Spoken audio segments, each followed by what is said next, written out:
Storytime for Children, The Velveteen Rabbit by Margery Williams Bianco. There once was a Velveteen Rabbit, and in the beginning he was really splendid. He was fat and bunchy, as a rabbit should be. His coat was spotted brown and white, and his ears were lined with pink sateen. He was naturally shy, and being only made of velveteen, some of the more expensive toys quite snubbed him. The only person who was kind to him at all was the Skin Horse. He was very wise, for he had seen many mechanical toys, and he knew that they were only toys and would never turn into anything else. "What is real?" asked the rabbit one day. "Real isn't how you are made," said the Skin Horse. "It's a thing that happens to you when a child loves you for a long, long time. By the time you are real, you get loose in the joints and very shabby. But once you are real, you can't be ugly, except to people who don't understand." There was a person called Nana who went swooping about like a great wind and hustled the playthings away in cupboards. The tin ones hated it, but the rabbit didn't mind it so much, for wherever he was thrown, he came down soft. One evening, when the boy was going to bed, he couldn't find the china dog that always slept with him. "Here," Nana said, "take your old bunny." That night, and for many nights after, the Velveteen Rabbit slept in the boy's bed. And so time went on, and the little rabbit was very happy. So happy that he never noticed how his beautiful velveteen fur was getting shabbier, and his tail becoming unsewn, and all the pink rubbed off his nose where the boy had kissed him. Once the rabbit was left out after dusk, and Nana had to look for him with the candle because the boy couldn't go to sleep unless he was there. "Fancy all that fuss for a toy," she said. "You mustn't say that," the boy said. "He isn't a toy. He's real."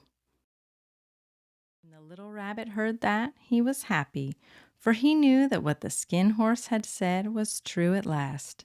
He was real. The boy himself had said it. Near the house there was a wood. One evening, while the rabbit was lying there alone, he saw two strange beings.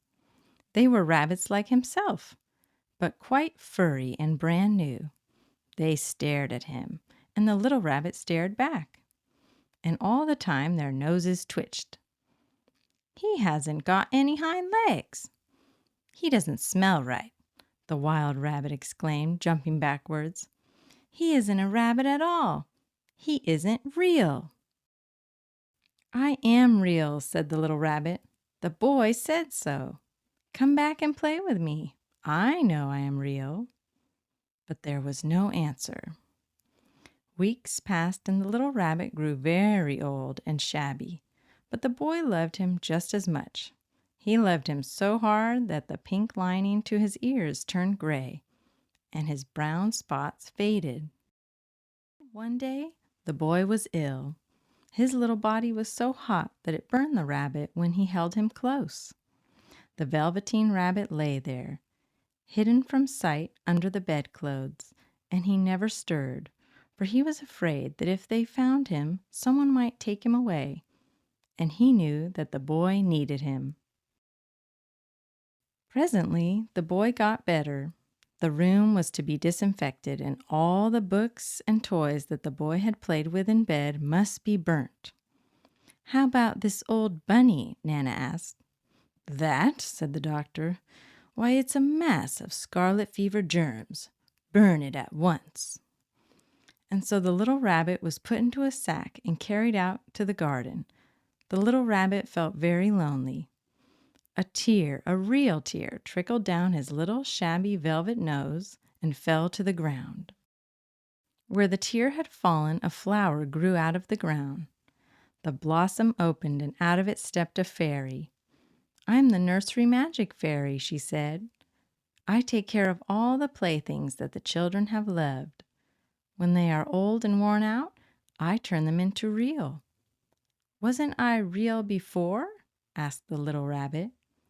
"You were real to the boy," the fairy said, "because he loved you. Now you shall be real to everyone." She flew with the little rabbit into the wood where the wild rabbits danced. "I've brought you a new playfellow," the fairy said.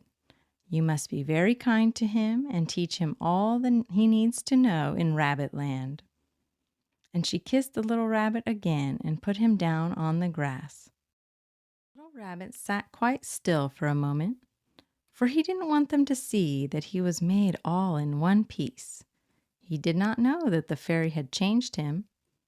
Just then something tickled his nose, and before he thought what he was doing, he lifted his hind toe to scratch it. He actually had hind legs. Instead of dingy velveteen, he had brown fur, soft and shiny. He was a real rabbit at last. The seasons passed, and in the spring, the boy went out to play in the wood and saw two rabbits. One of them had strange markings under his fur, and the boy thought to himself, "Why, he looks just like my old bunny." But he never knew that it really was his own bunny, come back to look at the child who had first helped him to be real. The end.